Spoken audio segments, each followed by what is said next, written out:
ಹೇಳ್ತಾ ಇವತ್ತಿನ ಸೇವೆಯಲ್ಲಿ ಭಾಗಿಯಾಗ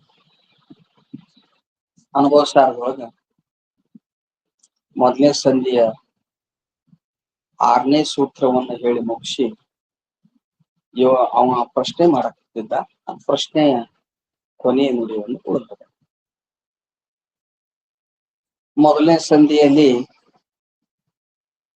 ಯಾವ ತಟಸ್ಥ ಲಕ್ಷಣದಿಂದ ಬ್ರಹ್ಮ ಸ್ವರೂಪವನ್ನು ತಿಳಿಸುವ ಸಲುವಾಗಿ ಶಿಷ್ಯ ಮಾಡಿದ ಪ್ರಶ್ನೆಗೆ ಜಗತ್ತಿಗೆ ಒಂದು ಕಾರಣ ಪರಮಾಣುಗಳು ಅಲ್ಲ, ಸಾಂಖ್ಯರು ಹೇಳಿದಂತೆ ಪರಿಣಾಮವಾದ ಹೇಳ್ತಾರಲ್ಲ, ಅದು ಮಾಯೆ ಪರಿಣಾಮ ಹೊಂದಿ ಅಥವಾ ಪ್ರಕೃತಿ ಪರಿಣಾಮ ಹೊಂದಿ ಜಗತ್ತಾಗುತ್ತೆ ಅಂತ ಹೇಳ್ತಾರಲ್ಲ, ಹಂಗೂ ಅಲ್ಲ. ಅಂದ್ರೇನು? ವೃತ್ತಿವಾದನೂ ಅಲ್ಲ, ಆರಂಭವಾದನೂ ಅಲ್ಲ, ಪರಿಣಾಮವಾದನೂ ಅಲ್ಲ. ಆದರೆ ಇದು ವಿವರ್ತವಾದದಿಂದ ಬ್ರಹ್ಮವೇ ತನ್ನ ಸ್ವರೂಪವನ್ನು ಕೆಡಿಸಿಕೊಳ್ಳಲಾರದೆ ಜಗದಾಕಾರವಾಗಿ ತೋರ್ಯಾನ ಅಂತ ಹೇಳುವ ಸಲುವಾಗಿ ಆ ಶಿಷ್ಯನ ಒಂದು ಬುದ್ಧಿಯನ್ನ ಚೈತನ್ಯದ ಕಡೆ ಒಯ್ಯುವ ಸಲುವಾಗಿ ವಿವರ್ತವಾದವನ್ನು ಸ್ವೀಕಾರ ಇಲ್ಲಿ ಮಾಡಿ ಸ್ವರೂಪವನ್ನು ಕೆಡಿಸಿಕೊಳ್ಳಲಾರದೆ ಅನ್ಯತಾ ರೂಪದಿಂದ ತೋರು ಅಥವಾ ಅಧಿಷ್ಠಾನ ವಿಷಮ ಸತ್ತ ಅನ್ಯತಾ ರೂಪ ವಿವರ್ತ ಅಂತ ಈ ರೀತಿ ಲಕ್ಷಣ ಮಾಡಿದ್ರು. ಹೇಳಿದ ಮೇಲೆ ಅವ ಬರೀ 3ನೇ ಒಂದು ನುಡಿಯೊಳಗ ಪ್ರಶ್ನೆ ಮಾಡಿದ್ದಕ್ಕ 4ನೇ ನುಡಿಯೊಳಗ 4ನೇ ಸೂತ್ರದೊಳಗ 3ನೇ ಸೂತ್ರದೊಳಗ ಪ್ರಶ್ನೆ ಮಾಡ್ತಾನ. ಕೆಲರಿದಂ ಖುಷಿ ಎಂದು, ಕೆಲರಿದಂ ಜಟದಂದು, ಕೆಲರಿದಂ ಮೊದಲೋದು ಅರಿದೊಡಿ ಇಲ್ಲೆಂದು, ಕೆಲರಿದಂ ನುಡಿಯಂ ಅರಿದಂದು. ಬೇರೆ ಬೇರೆ ಅನುಮಾನ, ಬೇರೆ ಬೇರೆ ತರ್ಕಂ, ಬೇರೆ ಬೇರೆ ಶಾಸ್ತ್ರ ಯುಕ್ತಿಗಳಿಂದ ಸಾರಿ ಸಂಪಾದಿಸುವರು ಇಲ್ಲಿ. ಏನೆಂದು ತಿಳಿವೆ ನಾನು ಏನೆಂದು ನಂಬಿ ಸಂಧಾನ ಮಾಡ್ತೆ, ಸತ್ಯಾರ್ಥ ನೀವು ಏನೇ ಗುರುವರೆ ನನಗೆ ಕರುಣಿಸುವುದು ಅಂತ ಪ್ರಶ್ನೆ ಮಾಡಿದ್ದ. ಅಲ್ಲಿ ಖ್ಯಾತಿ ವಿಷಯ ಬಂದಿದ್ದು. ಹೇಳಿದ ಮೇಲೆ ವೇದಾಂತಿಗಳು ಅನಿರ್ವಚನೀಯ ಖ್ಯಾತಿಯನ್ನ ಮಾತ್ರ ಒಪ್ತಾರ, ಬೇರೆ ಖ್ಯಾತಿಯನ್ನು ಒಪ್ಪಂಗಿಲ್ಲ. ಅದ್ರ ಸಲುವಾಗಿನೇ ಏಕಮೇವ ದ್ವಿತೀಯ ಆತ್ಮನಲ್ಲಿ ತೋರ್ಪ ಲೋಕರಂಜನ ಕಾಲ್ಪನಿಕ ವಿಷಯ 4ನೇ ಸೂತ್ರವನ್ನ ಪ್ರಾರಂಭ ಮಾಡಿ ಅಲ್ಲಿ 4ನೇ ಸೂತ್ರದೊಳಗೆ 3 ಸತ್ತ ಒಪ್ಪಿದೆ.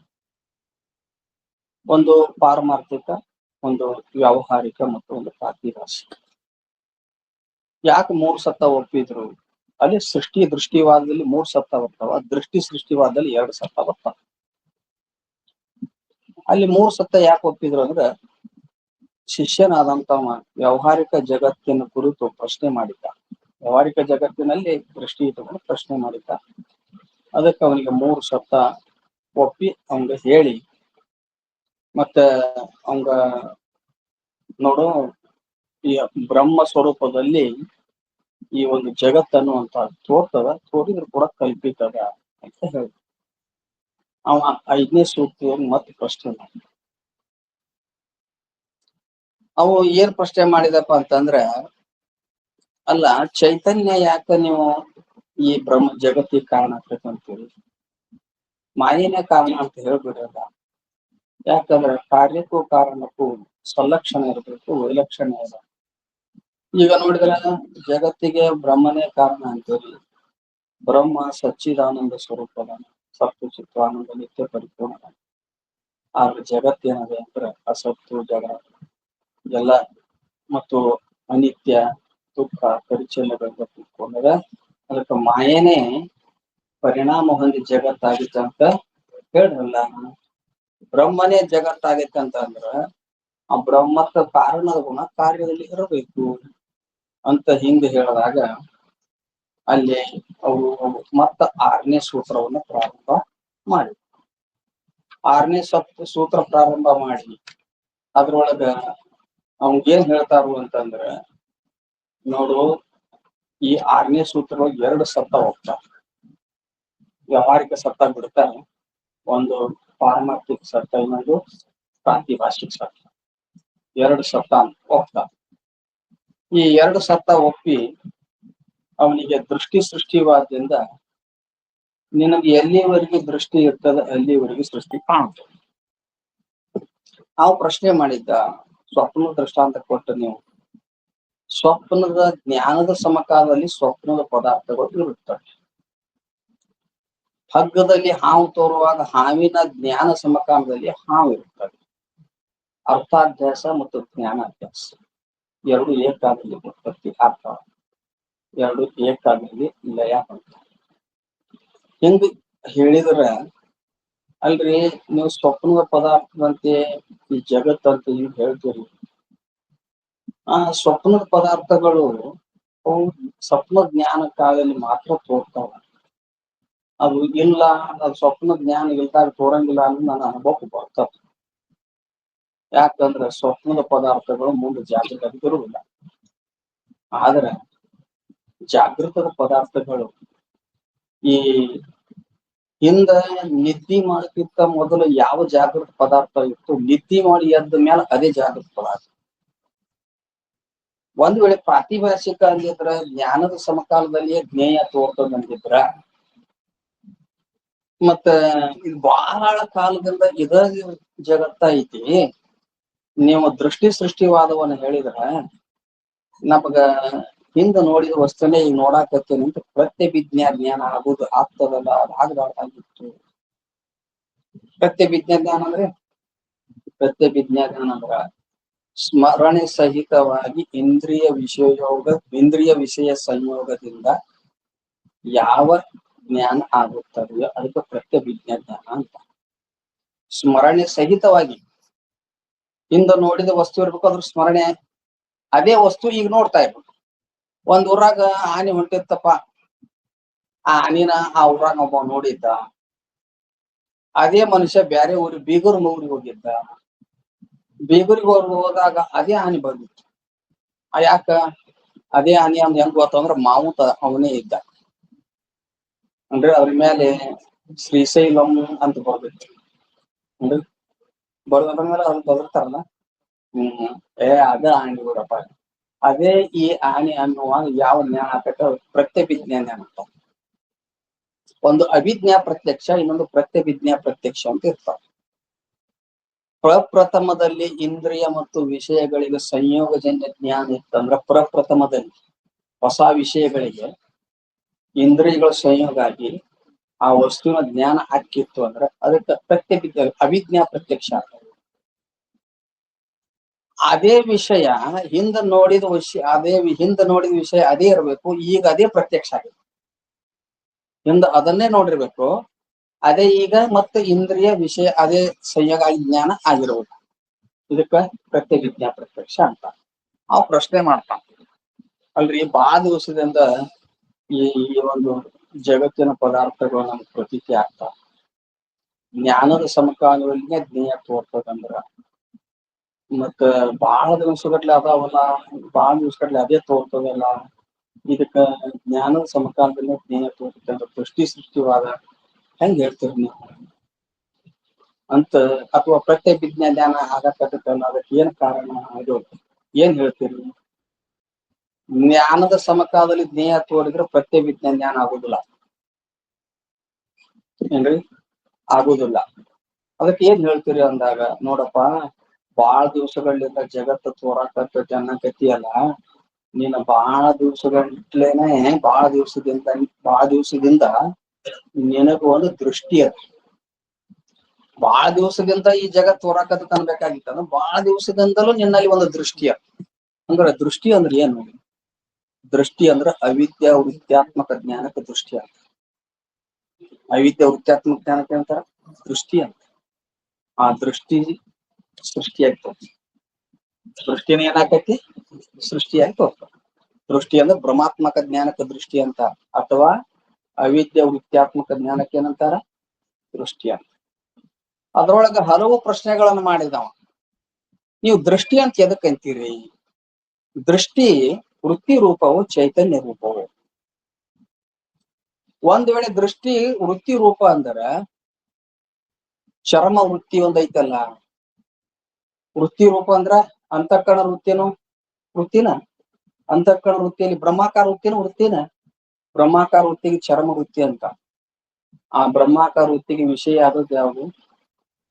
ಬ್ರಹ್ಮವೇ ವಿಷಯ. ಬ್ರಹ್ಮ ವಿಷಯ ಆಗೋದಂದ್ರೆ ಆವರಣ ಬಂಗಾರ ಆಗ್ತತಿಲ್ಲ. ಮತ್ತ ಬ್ರಹ್ಮಾಕಾರ ವೃತ್ತಿಗೆ ಬ್ರಹ್ಮ ವಿಷಯ ಆಕತಿ ಅಂದ್ರ ಆ ದೃಷ್ಟಿ ವೃತ್ತಿ ರೂಪ ಅಂದ್ರ ಸೃಷ್ಟಿಯೊಳಗ ಬ್ರಹ್ಮ ಬಂದ. ಸೃಷ್ಟಿಯೊಳಗ ಏನ್ ಮಾಡಿದ? ಬ್ರಹ್ಮ ಬಂದ. ಸೃಷ್ಟಿಯೊಳಗ ಬ್ರಹ್ಮ ಬಂದ ಅಂದ್ರ ದೃಷ್ಟಿ ಸೃಷ್ಟಿಯೊಳಗ ಬ್ರಹ್ಮ ಬಂದ ಬ್ರಹ್ಮದ ಅನಿತ್ಯತ್ವ ದೋಷ ಇರುತ್ತೆ. ಅನಿತ್ಯ ಅಂತ ಹೇಳ.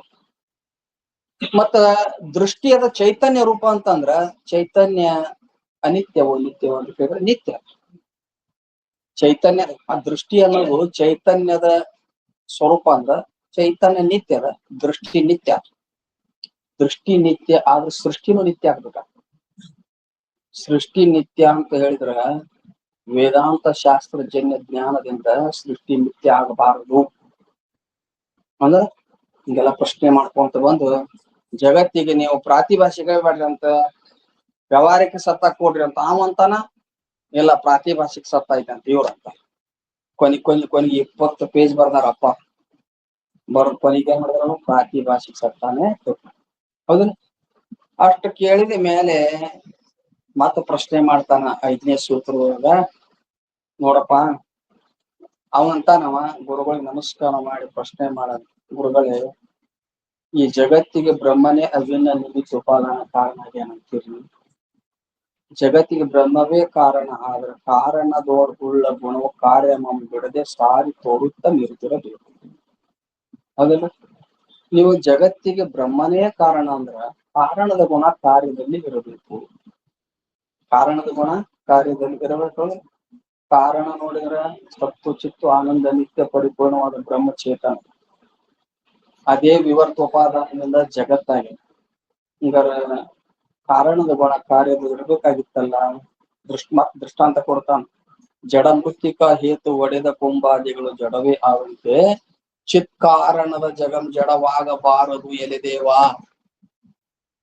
ಜಡ ಮೃತ್ತಿಕ ಹೇತು ಒಡೆದ ಕುಂಭಾದಿಗಳು, ಜಡ ಮೃತ್ತಿಕ ಮಣ್ಣಿನಿಂದ ಘಟ ಶರ್ವಾದಿಗಳಾಗತ್ತವ.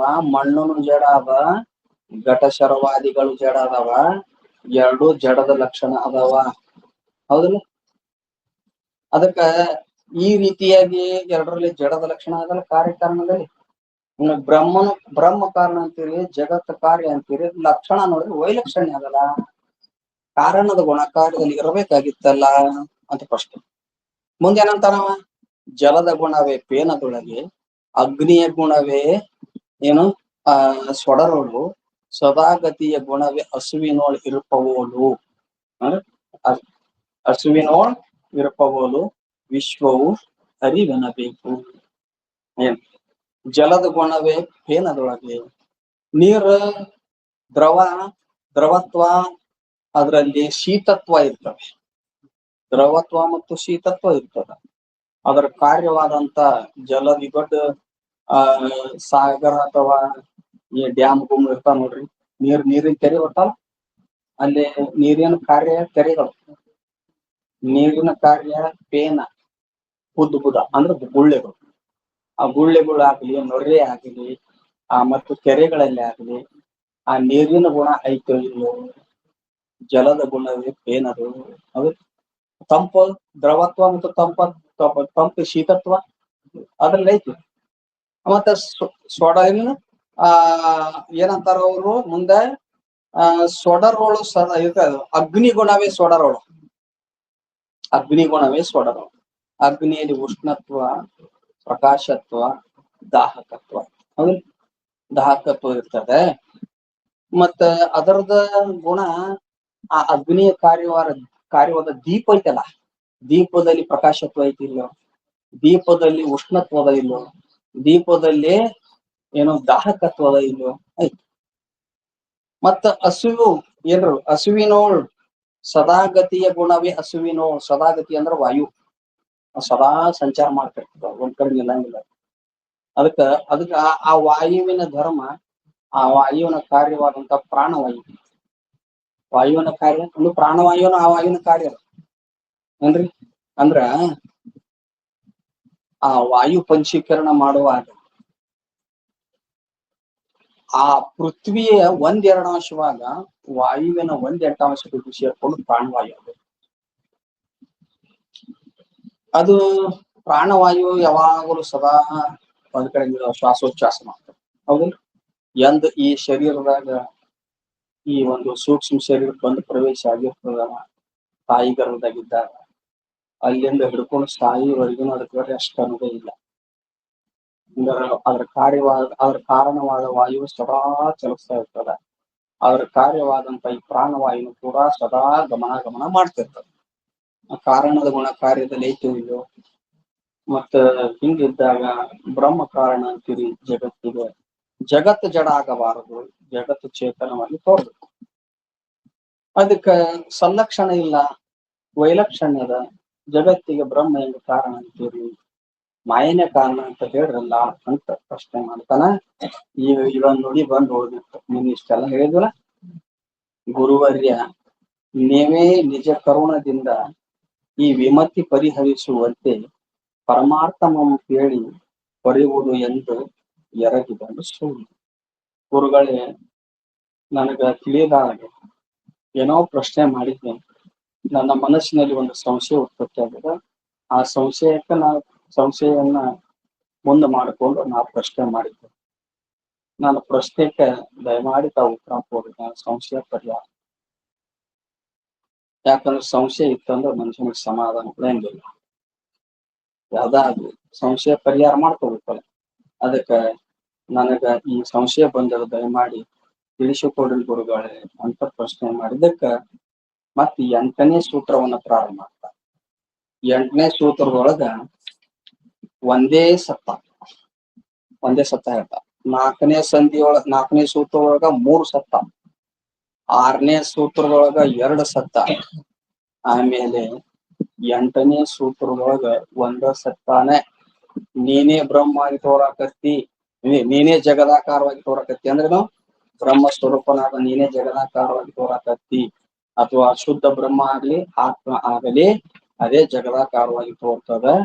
ಅದಕ್ಕೆ ಅಲ್ಲಿ ಏನದ ಇದ್ದದ್ದು ಒಂದೇ ಒಂದು ಬ್ರಹ್ಮ ಅದ, ಉಳಿದದ್ದು ಇಲ್ಲ ಅಂತ 6ನೇ ಸೂತ್ರದಲ್ಲಿ ಹಂಗ ಹೇಳಿ, ಈಗ ಈ ಒಂದು 8ನೇ ಸೂತ್ರ ಒಂದೇ ಒಂದು ಸತ್ತ ಅಂದ್ರೆ ಶಾಶ್ವತ ಇದ್ದದ್ದು ಒಂದೇ ಒಂದದ, ಅದು ಶುದ್ಧ ಚೈತನ್ಯ ಅದ. ಅದೇ ಏನಪ್ಪಾ ಅಂದ್ರೆ ಅವಿವೇಕದಿಂದ, ನಮ್ಮ ಅಜ್ಞಾನದಿಂದ ಅದೇ ಬ್ರಹ್ಮವೇ ಏನಾಗಿ ತೋರಾಕತ್ತಂದ್ರೆ ಅವಿವೇಕದಿಂದ ಜಗದಾಕಾರವಾಗಿ ತೋರಾಕತ್ತ.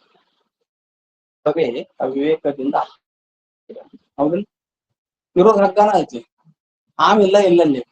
ಆದ್ರ ನಮಗೆ ಅಲ್ಲಿ ಮಂದ ಅಂಧಕಾರ ದೋಷ ಇರುವುದರಿಂದ, ಕಣ್ಣಿನಲ್ಲಿ ಪ್ರಮಾಣ ದೋಷ ಅಂತ ದೋಷ ಇರುವುದರಿಂದ ಅಲ್ಲಿ ಈ ರೀತಿಯಾಗಿ ಅವಿದ್ಯಾ ಮೂಲಕವಾಗಿ ಆ ಹಗ್ಗವೇ ಹಾವಾಗಿ ಅಂತ ಹೊರಾಕತ್ತದು. ಇದ್ದು ಒಂದು ಬ್ರಹ್ಮಚೇತನವೇ ಅವಿವೇಕದಿಂದ ಏನಾಗತ್ತದು, ಜಗದಾಕಾರವಾಗಿ ತೋರಾಕತ್ತದ ಅಂತ ಈ ರೀತಿ ಹೇಳ್ತಾರ. ಅಂತ ನೋಡು, ಜಗದಾಕಾರವಾಗಿ ತೋರಾಕತ್ತಾನ ಬ್ರಹ್ಮ ಅಂದ್ರ ಈ ಜಗತ್ತನು ಬ್ರಹ್ಮ ಸ್ವರೂಪ ಐತಿ ಅಂತ ತಿಳ್ಕೊ. ಆತ್ಮೈವ ಇದಂ ಸರ್ವಂ ಕಲ್ವಿದಂ ಬ್ರಹ್ಮ ಅಂದ್ರ ಹೌದ್ರಿ, ಜಗತ್ ಬ್ರಹ್ಮ ಅಂತ ಹೇಳ್ತೀರಿ, ಇದೆಲ್ಲ ತೋರಾಕತ್ತದಲ್ರಿ. ಈ ನಾಮರೂಪಗಳನ್ನ ಬಾಧಿಸಿ ತಿಳ್ಕೊ. ನಾಮರೂಪಗಳನ್ನ ಬಾಧಿಸಿ ತಿಳ್ಕೊಂಡೆ ಅಂದ್ರ, ಈಗ ಹಗ್ಗದಲ್ಲಿ ಹಾವು ತೋರಾಕತ್ತದಲ್ಲ, ಹಾವಿನ ರೂಪ ಬಾಧಿಸಿದಲ್ಲಿ ಏನ್ ಉಳಿತೈತಿ? ಹಗ್ಗನ ಉಳಿತೈತಿ, ಅದ ಹಗ್ಗನ ಉಳಿತೈತಿ. ಮೋಟ ಮರದಲ್ಲಿ ಕಳ್ಳ ತೋರಿಸ್ತಿರ್ತಾನ, ಕಳ್ಳನ ಹೆಸರನ್ನ ಬಾಧಿಸಿ ಬಿಟ್ಟಿವಿ ಅಂದ್ರ ಮೋಟ ಮರ ಒಂದ ಉಳಿತೇವೆ. ಹಂಗ ಈ ಜಗತ್ತ ಬ್ರಹ್ಮ ಸ್ವರೂಪನ ಅದ. ಇದನ್ನ ಏನಾದ್ರೂ ಇಲ್ಲಿ ಭಿನ್ನತೆ, ಒಂದು ಬೇರೆ ಬೇರೆ ಬೇರೆ ಆಕಾರವಾಗಿ ಒಂದು ಭೇದ ತೋರಿತಂದ್ರ ಆ ಭೇದ ಬ್ರಹ್ಮದಲ್ಲಿ ಇಲ್ಲ. ಬ್ರಹ್ಮದಲ್ಲಿ ಇಲ್ಲ ಅನ್ನೋದಕ್ಕ ಶ್ರುತಿ ಹೇಳ್ತದ, ನೇಹ ನಾನಾಸ್ತಿ ಕಿಂಚನ. ನೇಹ ನಾನಾಸ್ತಿ ಕಿಂಚನ, ಬ್ರಹ್ಮದಲ್ಲಿ ಯಾವ ಭೇದ ಇಲ್ಲ. ಒಂದ್ ವೇಳೆ ಬ್ರಹ್ಮದಲ್ಲಿ ಈ ಭೇದವನ್ನು ಕಲ್ಪನಾ ಮಾಡಿ ಹೇಳಿದರ ಉದರ ಮಂತರಂ ಕುರುತಿ ಅತತಶ್ಚ ಭಯಂ ಭವತಿ. ಯಾವನು ಬ್ರಹ್ಮದಲ್ಲಿ ಸ್ವಲ್ಪ ಅದರ ಭೇದವನ್ನು ನೋಡುತ್ತಾನೆಯೋ ಅವನು ಜನನ ಮರಣ ರೂಪ ದುಃಖದಿಂದ ಭಯವನ್ನು ಹೊಂದುತ್ತಾನೆ. ಅದು ನೇಹನಾನಸ್ತಿ ಕಿಂಚನ, ಬ್ರಹ್ಮ ಒಂದೇ ಅದ. ಅದಕ್ಕೆ ಅವಿವೇಕದಿಂದ ಏನಾಗೈತಿ, ಜಗತ್ತಾಗಿ ತೋರಾಕತ್ತೈತಿ. ಅದು ಶಾಶ್ವತವಾಗಿ ಜಗತ್ ಅನ್ನುವಂಥದ್ದು ಬ್ಯಾರೆ ಇಲ್ಲ. ಜಗತ್ತಿಗೆ ಸತ್ಯತ್ವ ಕೊಡಕನ ಬರಂಗಿಲ್ಲ. ಅದಕ್ಕ ಕಾರ್ಯಕ್ಕೂ ಕಾರಣಕ್ಕೂ ಸಲಕ್ಷಣ ಐತಿ ಅಂತ ಹೇಳ್ತಾರ. ಕಾರ್ಯಕ್ಕೂ ಕಾರಣಕ್ಕೂ ಸಲಕ್ಷಣನ ಅದ. ಈಗ ನೋಡ್ರಿ ಬ್ರಹ್ಮ ಸಚ್ಚಿದಾನಂದ ಸ್ವರೂಪ ಅದ. ಈ ಜಗತ್ತು ನೀವು ಅಸತ್ತು ಜಡ ಅನ್ನಕತ್ತಿ, ಈ ಅಸತ್ತು ಜಡಾದಿಗಳು ಇದು ಶಾಶ್ವತ ಅದಾವೋ ಇವು ಕಲ್ಪಿತ ಅದಾವೋ? ಜಗತ್ತು ಶಾಶ್ವತ ಆಗಿದ್ರ ಜಡಾದಿಗಳು ಶಾಶ್ವತ ಆಕ್ಕಿತ್ತು. ಜಗತ್ ಕಲ್ಪಿತ ಅಂದ್ರೆ ಜಡಾದಿ ಧರ್ಮ ಲಕ್ಷಣಗಳು ಅಸತ್ತ ಜಡ ಮೊದಲಾದವು ಇವು ಕಲ್ಪಿತ ಅದಾವ. ಕಲ್ಪಿತ ಅಧಿಷ್ಠಾನ ಸ್ವರೂಪ ಇರ್ತದೆ. ಕಲ್ಪಿತಕ್ಕೆ ಒಂದು ಸತ್ತ ಕೊಡಕ್ ಬರಂಗಿಲ್ಲ. ಅತಿಭಾಷೆ ಕೊಡಬಹುದು, ಪಾರಮಾರ್ಥಿಕ ಸತ್ತ ಕೊಡಕ್ ಬರಂಗಿಲ್ಲಲ್ಲ. ಕಲ್ಪಿತ ಅಧಿಷ್ಠಾನ ಸ್ವರೂಪ. ಹಗ್ಗದಲ್ಲಿ ತೋರಿದ ಹಾವ ಅದು ಹಗ್ಗದ ಸ್ವರೂಪ. ಅಧಿಷ್ಠಾನ ಸ್ವರೂಪನ ಅಲ್ಲಿ ಇಲ್ಲ ಹಾವ ಇಲ್ಲ. ನಮ್ಮ ಅಂತಃಕರಣದೊಳಗೆ ಭ್ರಾಂತಿ ಆಗ್ಯಾವ. ಅದಕ್ಕೇನಂತಾರ ಅವಿದ್ಯ ವೃತ್ಯಾತ್ಮಕ ಜ್ಞಾನ ಅಂತ. ಅದಕ್ಕೆ ದೃಷ್ಟಿ ಅಂತ. ಆ ದೃಷ್ಟಿನೇ ಸೃಷ್ಟಿ ರೂಪವಾಗಿ ತೋರಾಕಂತ. ಅಂದ್ರ ಆ ಅವಿದ್ಯ ವೃತ್ಯಾತ್ಮಕ ಜ್ಞಾನ ಯಾವ ಸಂಸ್ಕಾರದಿಂದ ಇಟ್ಕೊಂಡು ನೀ ಅವಿದ್ಯ ವೃತ್ಯಾತ್ಮಕ ಜ್ಞಾನ ಉತ್ಪತ್ತಿ ಆಗ್ಯದೋ ಅದಕ್ಕ ಪ್ರಮಾತ್ರ ದೋಷ, ಪ್ರಮಾಣ ದೋಷ, ಪ್ರಮೇಯ ದೋಷ ಮೊದಲಾದವು ಇರುವುದರಿಂದ ಆ ಹಗ್ಗದಲ್ಲಿ ಹಾವು ತೋರಾಕ. ಹಂಗ ಈ ಜಗತ್ತನ್ನುವಂಥದ್ದು ಬ್ರಹ್ಮದಲ್ಲಿ ಕಲ್ಪಿತವಾಗಿ ತೋರಾಕತ್ತ. ಜಗತ್ತ ಕಲ್ಪಿತ ಅಂದ್ರ ಅದರ ಲಕ್ಷಣಗಳು ಕಲ್ಪಿತ ಅದಾವ. ಹಂಗಾರ ಅದಕ್ಕೆ ಅವನ್ನೆಲ್ಲನ್ನು ಈ ನಾಮರೂಪಾದಿಗಳನ್ನ ಬಾಧಿಸಿ ತಿಳ್ಕೊಂಡ್ರೆ ಅಸ್ಥಿ ಭಾತಿ ಪ್ರಿಯ ರೂಪದಿಂದ ಬ್ರಹ್ಮ ಒಂದೇ ಅದ. ಅದಕ್ಕ ಸಂಲಕ್ಷಣ ಐತಿ ನಿನ್ನ ಅವಿವೇಕದಿಂದ ಈ ಜಗತ್ತಾಗಿ ತೋರಾಕತ್ತತಿ. ಆಯ್ತಪ್ಪ ನೀ ವೈಲಕ್ಷಣ ಹೇಳ್ತಾನೆ ತಿಳ್ಕೊ. ಕಾರ್ಯಕ್ಕೂ ಕಾರಣಕ್ಕೂ ಸಂಲಕ್ಷಣ ಇರ್ಬೇಕಂತ ಏನ್ ನೇಮ ಐತೆನ? ಕಾರ್ಯಕ್ಕೂ ಕಾರಣಕ್ಕೂ ಸಂಲಕ್ಷಣ ಇರ್ಬೇಕಂತ ಏನು ನೇಮ ಇಲ್ಲ. ಮುಂದ್ ಹೇಳ್ತಾರ ಏನ್ರಿ, ಸಾರಜ್ಞ ತಿಳಿನೇನೆ ಕಾರಣದ ಗುಣಂ ಕಾರ್ಯದೋಳ ಇವುದು ನೇಮವಲ್ಲಂ ದಧಿಕ್ಷೀರ ಪ್ರಸೂನ ಫಲದಂತೆ ಹೇಳ್ತಾರೆ. ಮುಂದೆ ಹೇಳ್ತಾರೆ ಏನ್ರಿ, ಸಾರಜ್ಞ ತಿಳಿನೇನೆ ಅಂತ ಮುಂದೆ ಹೇಳ್ತಾರ. ಅದನ್ನ ಕಾರಣದ ಗುಣ ಕಾರ್ಯದಲ್ಲಿ ಏನ್ರಿ ಸಂಲಕ್ಷಣವಾಗಿರ್ಬೇಕಂತ ಇಲ್ಲ. ಸಂಲಕ್ಷಣನ ಐತಿ. ನೀವ್ ಒಂದ್ ವೇಳೆ ವೈಲಕ್ಷಣ್ಯ ಐತಿ ಅಂತ ವಾದ ಮಾಡಿದ್ರು ಅದಕ್ಕಿಂತ ತಪ್ಪಿಲ್ಲ ಅಂತ ಹೇಳ್ತಾರ. ಅದನ್ನ ಚಲೋ ಮಾಡ್ತಾರೆ. ಚಿತ್ತು ಉಪಾದಾನ ಕಾರಣವಾದೊಡಂ ಜಗವು ಅಚಿತ್ಯನಿಸಿ ತೋರ್ಪುವುದು ಅವಿವೇಕದಿಂದ. ಏನ್ರಿ, ಚಿತ್ತು ಉಪಾದಾನ ಕಾರಣವಾದೊಡಂ. ಚಿತ್ತ ಅಂದ್ರ ಶುದ್ಧ ಚೇತನ. ಅದು ಶುದ್ಧ ಚೇತನ ಇದಕ್ಕೇನದ, ಇದು ಉಪಾದಾನ ಕಾರಣ ಆಗ್ಯದ. ಅಂದ್ರೆ ಶುದ್ಧ ಬ್ರಹ್ಮದಲ್ಲಿ ಜಗತ್ ಹೇಳಿದ್ರ ಆ ಚೇತನಕ್ಕ ವಿಕಾರತ್ವ ಬಂತಲ್ರಿ ಅಂತಂದ್ರು ಕೂಡ ಬರೇ ಶುದ್ಧ ಚೇತನ ಅಂತ ನಾವು ತಗೊಂಡಿಲ್ಲ. ಅದಕ್ಕೊಂದು ಮಾಯೆಯನ್ನ ಕಲ್ಪಿತ ಅಂತ ತಗೋತೀವಿ. ಯಾಕೆ ತಗೋಬೇಕಾಗ್ಯದ? ಈ ಜಗತ್ತಿನ ಬಗ್ಗೆ ವಿಚಾರ ಮಾಡಕತ್ತಿ ಅಂತ ತಗೋಬೇಕಾಗ. ನಿನ್ ಕಡೆಗೆ ವಿಚಾರನ ಹುಟ್ಲಿಲ್ಲ, ನೀ ಪ್ರಶ್ನೆ ಮಾಡಿದ ನಾವ್ಯಾಕೆ ತಗೊಂತಿದ್ವಿ? ನಮ್ಗೇನ್ ಹರ್ಕತ್ ಬಿದ್ದಿತ್ತು? ಇರೋದು ಒಂದು ಬ್ರಹ್ಮ ಐತೆ ನಾವು ತಿಳ್ಕೊಂಡ್ ಕೂತ್ಕೊಡ್ತೀವಿ. ನಿನಗ್ ಜ್ಞಾನ ಆಗ್ಬೇಕಾಗೈತಿ, ಪ್ರಶ್ನೆ ಮಾಡಕತ್ತಿ ಜಗತ್ತಿನ ಬಗ್ಗೆ. ಅದಕ್ಕೆ ಒಂದಿಟ್ಟು ನಾವು ಮಾಯಾ ಸ್ವೀಕಾರ ಮಾಡಿದ್ವಿ. ಮಾಯಾ ಸ್ವೀಕಾರ ಮಾಡಿದ್ರು ಅದನ್ನೆಲ್ಲ ಮಿಥ್ಯಾ ಅಂತ ಹಿಂದಗಡಿಗೆ ಅಳಪಿಸಿ ಹಾಕ್ತೀವಿ. ತಟಸ್ಥ ಲಕ್ಷಣದಿಂದ ಎಲ್ಲ ಅಳಪಿಸಿ ಹಾಕಿದ್ಮೇಲೆ ಶುದ್ಧ ಬ್ರಹ್ಮ ಒಂದು ಉಳಿತೈತಿ ನೋಡಪ್ಪ, ಅದೇ ನೀನಿದ್ದಿ ಅಂತ ಹೇಳ್ತೇವಿ. ಜಗತ್ತ ಏನ್ರು ಇದು ಹೆಂಗದ? ಚಿತ್ತಿನ ವಿವರ್ತನ. ಚಿತ್ತಿನ ವಿವರ್ತನ. ಚಿತ್ತೆ ಉಪಾದಾನ ಕಾರಣ. ಬರೇ ಮಾಯಾ ಸ್ವತಂತ್ರವಾಗಿ ಬರಂಗಿಲ್ಲ. ಅದಕ್ಕೆ ಸ್ವತಂತ್ರವಾಗಿ ತಾನೇ ಪರಿಣಾಮ ಒಂದು ಜಗತ್ತಾಗಂಗಿಲ್ಲ. ಈಗ ಚಿತ್ತ ಪಾರಮಾರ್ಥಿಕ ಚಿತ್ತ ಇಲ್ಲಿಲ್ಲ ಅಂದ್ರೆ ಕೇವಲ ಮಾಯಾದಿಂದ ಏನ್ ಕೆಲಸ ಆಗೋದಿಲ್ಲ. ಮಾಯನ ಸ್ವಲ್ಪ ಸ್ವೀಕಾರ ಮಾಡ್ತೇವೆ ನಾವು. ಏನ್ರಿ, ಈಶ್ವರತ್ವ ಸಿದ್ಧ ಆಗೋಕ್ ಸ್ವೀಕಾರ ಮಾಡ್ತೇವಿ. ಆದ್ರೂ ಚಿತ್ತ ಏನದ, ಇದಕ್ಕೆ ಈ ಜಗತ್ತಿಗೆ ಉಪಾದಾನ ಕಾರಣ. ಉಪಾದಾನ ಕಾರಣ ಇದ್ದಿದ್ದು ಹೆಂಗಿರ್ತದ? ಉಪಾದಾನ ಕಾರಣ ಇದ್ದದ್ದು ಹೆಂಗಿರ್ತದಂದ್ರ ಕಾರ್ಯಕ್ಕೆ ಆಧಾರವಾಗಿರ್ತದ, ಕಾರ್ಯಕ್ಕೆ ಹೇತುವಾಗಿರ್ತದೆ, ಕಾರ್ಯಾನ್ವಿತವಾಗಿರ್ತದೆ. ಕಾರ್ಯಕ್ಕೆ ಆಧಾರವಾಗಿ ಕಾರ್ಯಕ್ಕೆ ಹೇತು ಆಗಿರುತ್ತೆ ಉಪಾದಾನ ಅಂತಾರ. ಹಿಂದೆ ಹೇಳ್ಕೊಂಬಾರ ನೋಡ್ರಿ, ಬರೀ ಕಾರ್ಯಕ್ಕೆ ಆಧಾರ ಇದ್ದದ್ದನ್ನ ಉಪಾದಾನ ಅಂದ್ರ ಎಲ್ಲಿ ಅತಿವ್ಯಾಪ್ತಿ ದೋಷ ಬರ್ತದ? ಬರೀ ಕಾರ್ಯಕ್ಕೆ ಆಧಾರವಾದದ್ದನ್ನ ನಾವು ಉಪಾದಾನ ಅಂದ್ರಪ್ಪ, ಎಲ್ಲಿ ಅತಿವ್ಯಾಪ್ತಿ ದೋಷ ಬರ್ತದ? ಹಿಂದೆ ಹೇಳೇವಲ್ರಿ, ನೆನಪು ಬಿಡಂಗಿಲ್ಲ. ಹೇಳ ಬರೀ ಕಾರ್ಯಕ್ಕೆ ಆಧಾರವಾದದ್ದನ್ನ ನಾವು ಉಪಾದಾನ ಅಂದ್ವಿ ಅಂದ್ರ ಹೌದಲ್ಲ. ನೀ ಘಟ ಎಲ್ಲಿ ತಯಾರು ಮಾಡಕತ್ತಿ? ಆಕಾಶ ತಯಾರು ಮಾಡ್ತೀವಿ, ಭೂಮಿ ಮೇಲೆ ತಯಾರು ಮಾಡಕತ್ತಿ. ಭೂಮಿ ಎಲ್ಲಾ ಕಾರ್ಯಗಳಿಗೆ ಆಧಾರ ಆಗೈತಿಲ್ಲ, ಹೌದಿಲ್ಲ? ನೀನ್ ಘಟ ತಯಾರು ಮಾಡ್ಬೇಕಾಗಿತ್ತಂದ್ರ ಕಲ್ಲಿನ ಮೇಲೆ ಅಥವಾ ಕಲ್ಲು ಮಣ್ಣಿನ ಭೂಮಿ ಅಥವಾ ಕಲ್ಲಿನ ಭೂಮಿ ಇದ್ದಾಗ ಅದ್ರ ಮೇಲೆ ಆಧಾರ ಮೇಲೆ ಘಟ ತಯಾರು ಮಾಡಕತ್ತಿ. ಅದ್ರ ಮಣ್ಣು ಬೇರೆ ತಗೊಂಡಿ, ಯಾವ್ದು ತಗೊಂಡಿಲ್ಲ. ಮಣ್ಣು ಅದ್ರದ ಒಂದು ತಗೊಂಡಿ. ಕಲ್ಲಿನಿಂದ ಕೂಡಿದ ಮಣ್ಣು ಏನಾರ ಗಡಿಗೆ ಮಡಿಕೆ ತಯಾರು ಮಾಡಕ ಬರ್ತೇನ? ಆದ್ರ ಆಧಾರ ಆಗೈತಿಲ್ಲ. ನಿನ್ನ ಕೊಡ, ಮಣ್ಣಿನ ಕೊಡ ಘಟ ಶರ್ವಾದಿಗಳು ತಯಾರು ಮಾಡ್ಲಿಕ್ಕೆ ಹೊರಗಡೆಯಿಂದ ಮಣ್ಣು ಹದ ಮಾಡ್ಕೊಂಬಂದು ಭೂಮಿ ತಲದ ಮೇಲೆ, ಭೂಮಿಯ ಒಂದು ಮೇಲೆ ನೀನು ಘಟ ತಯಾರು ಮಾಡಕತ್ತಿಲ್ಲ. ಮತ್ ಕಾರ್ಯಕ್ಕೆ ಆಧಾರವಾದದ್ದನ್ನ ಉಪಾದಾನ ಅಂದ್ರ ಆ ಭೂಮಿನೂ ಉಪಾದಾನ ಆಗ್ಬೇಕಾಯ್ತಿ. ಆ ಭೂಮಿ ಐತಲ್ಲದ ನಿನ್ನ ಘಟ ತಯಾರು ಮಾಡಕ್ ಒಂದು ಆಶ್ರಯ ಕೊಟ್ಟತಿಲ್ಲದ, ಹೌದಿಲ್ಲ? ಅದು ಉಪಾದಾನ ಆಗ್ತದೆ. ಅದಕ್ಕೇನಂದ್ರು ಆಧಾರನೂ ಆಗಿರ್ಬೇಕು, ಕಾರ್ಯಕ್ಕೆ ಹೇತು ಆಗಿರ್ಬೇಕು. ಕಾರ್ಯಕ್ಕೆ ಹೇತು ಆ ಭೂಮಿ ಆಧಾರ ಆಗ್ಯದ, ಆದರೆ ಕಾರ್ಯಕ್ಕೆ ಅದು ಹೇತು ಆಗಿದೆ. ಯಾಕ? ಗೊರಚ್ ಮಣ್ಣು ಐತ, ಕೊಡ ತಯಾರು ಮಾಡಕ್ ಬರುವುದು ಅದ್ರಲ್ಲಿ, ಹೇತು ಆಗಿಲ್ಲ. ಅಂದ್ರೆ ಕಾರ್ಯಕ್ಕೆ ಹೇತು ಆಗಿದ್ದ ಉಪಾದಾನ ಅಂದ್ರೆ ಎಲ್ಲಿ ಅತಿ ದೋಷ ಬರ್ತದೆ? ಎಲ್ಲಿ ಬರ್ತದೆ? ಇಲ್ಲಿ ಹಿಂದೆ ಹೇಳಿದ್ವಲ್ಲ, ನಿಮ್ಗೆ ನೆನಪ ಇರಂಗಿಲ್ಲ. ನಾವ್ ಏನ್ ಹೇಳ್ಬೇಕು? ಅಭ್ಯಾಸ ಮಾಡ್ಬೇಕು, ಮೇಲೆ ಓದ್ಬೇಕು. ಕಾರ್ಯಕ್ಕೆ ಹೇತುವಾದದ್ದೇ ಉಪಾದಾನ ಅಂದ್ರೆ ಎಲ್ಲಿ ಅತಿ ದೋಷ ಬರ್ತದ? ನಿಮಿತ್ತ ಕಾರಣದಲ್ಲಿ ಅತಿ ದೋಷ ಬರ್ತದ.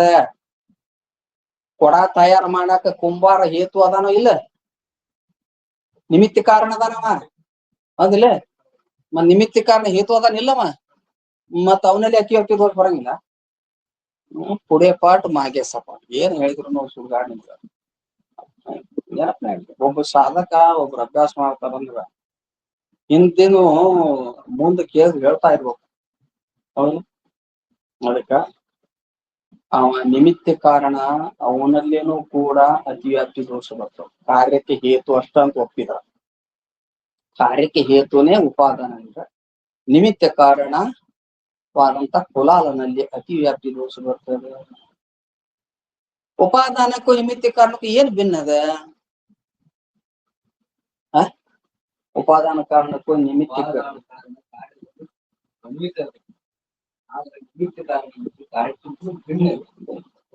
ಸಹಕಾರಿ ಕಾರಣಗಳು ಭಿನ್ನ ಇರ್ತಾವಲ್ಲ. ಚಕ್ರದಂಗಾಡಿಗಳನ್ನು ಗಡಿಗೆಗೆ ಭಿನ್ನ ಅದಾವ ಇಲ್ಲ? ಯಾವುದು ಕಾರ್ಯಕ್ಕೆ ಭಿನ್ನವಾಗಿ ಜಡವಾಗಿರುತ್ತದೆಯೋ ಅದು ಸಹಕಾರಿ ಕಾರಣ ಇರ್ತದೆ. ಯಾವುದು ಕಾರ್ಯಕ್ಕೆ ಭಿನ್ನವಾಗಿ ಚೇತನವಾಗಿರುತ್ತದೋ ಅದು ನಿಮಿತ್ತ ಕಾರಣ. ಉಪಾದಾನ ಕಾರಣ ಕಾರ್ಯಕ್ಕೆ ಹೇತುವಾಗಿ ಕಾರ್ಯಾನ್ವಿತವಾಗಿರ್ತದೆ, ಕಾರ್ಯದಲ್ಲಿ ಬೆರೆತಿರ್ತದೆ. ನಿಮಿತ್ತ ಕಾರಣ ಕಾರ್ಯಕ್ಕೆ ಹೇತುವಾಗಿರ್ತದ, ಕಾರ್ಯಕ್ಕೆ ಭಿನ್ನವಾಗಿರ್ತದ, ಚೇತನ ಆಗಿರ್ತದೆ. ಅದ ಕಾರ್ಯಕ್ಕೆ ಹೇತು ಅಂತ ಇಷ್ಟ ಒಪ್ಪಿ ಅದಕ್ಕೆ ಉಪಾದಾನ ಅಂತಂದ್ರೆ ನಿಮಿತ್ತ ಕಾರಣ ಅತಿ ಆಗ್ತದೆ. ಅದಕ್ಕೆ ಕಾರ್ಯಕ್ಕೆ ಆಧಾರನೂ ಆಗಿರಬೇಕು, ಕಾರ್ಯಕ್ಕೆ ಹೇತು ಆಗಿರ್ಬೇಕು, ಅದಕ್ಕೆ ಉಪಾದಾನ ಆಗಿರ್ತಾರೆ. ಅದಕ್ಕೆ ಚಿತ್ತು ಉಪಾದಾನ ಕಾರಣವಾದೊಡಂ ಜಗವು ಅಚಿತ್ಯ ಅಂತ ತೋರ್ಬೋದು ಅವಿವೇಕ. ಹೌದ್ರಿ, ಜಗತ್ತ ಈ ಜಗತ್ತಿಗೆ ಈ ಚಿತ್ತು ಉಪಾದಾನ ಆಗೈತೆ ಅಂತ ನಿಮ್ಗೆ ಹೆಂಗ್ ಗೊತ್ತಾತು? ಅನುಭವ ಆಗ್ಬೇಕಲ್ಲ ನಿಮ್ಗ. ಶ್ರುತಿ ಹೇಳೈತ್ರಿ, ಗ್ರಂಥ ಹೇಳೈತ್ರಿ, ನಿರ್ಜುಗೊಂಡ್ರ ಹೇಳ್ಯಾರ್ರಿ, ಅದಕ್ಕೆ ನಾವ್ ಅದಕ್ಕೆ ಉಪಾದಾನ ನಿನ್ನ ಅನುಭವಕ್ಕೆ ಹೆಂಗ ಅಂತ ಹೇಳ. ಜಗತ್ತಿಗೆ ಚಿತ್ತ ಉಪಾದಾನ ಆಗೈತೆ ಅಂತ ನೀ ಹೆಂಗ್ ನಿಶ್ಚಯ ಮಾಡ್ತೇವೆ? ನೋಡಪ್ಪ, ಜಗತ್ನ್ಯಾಗ ಎಲ್ಲ ಪದಾರ್ಥಗಳಲ್ಲಿ ಇದೆ ಅನ್ನೋದು ಐತಲ್ಲ, ಎದ್ರದದು? ಘಟವಿದೆ, ಪಟವಿದೆ, ಮಠ ಇದೆ, ಮನಿ ಇದೆ, ಎದ್ರದದು? ಆತ್ಮನ ಸದ್ರೂಪ. ಮತ್ ಎಲ್ಲಾ ಕಡೆಗೆ ಅನುಸೂತ ಆಗೈತಿಲ್ಲ? ಜಗತ್ನಾಗೆಲ್ಲ ಅನುಸೂತ ಆಗೈತಿಲ್ಲ? ಯಾವ್ದು ಅನುಸೂತವಾಗಿರ್ತದ ಅದು ಉಪಾದಾನ ಇರ್ತದ. ಕಾರ್ಯಕ್ಕೆ ಕಾರಣ ಆಗಿರ್ಬೇಕು, ಕಾರ್ಯದಲ್ಲಿ ಎದ್ದಿರ್ಬೇಕು, ಕಾರ್ಯ ನಾಶ ಆದ್ರೂ ತಾನೇ ಉಳಿದಿರ್ಬೇಕು, ಅದು ಉಪಾದಾನ ಇರ್ತದೆ.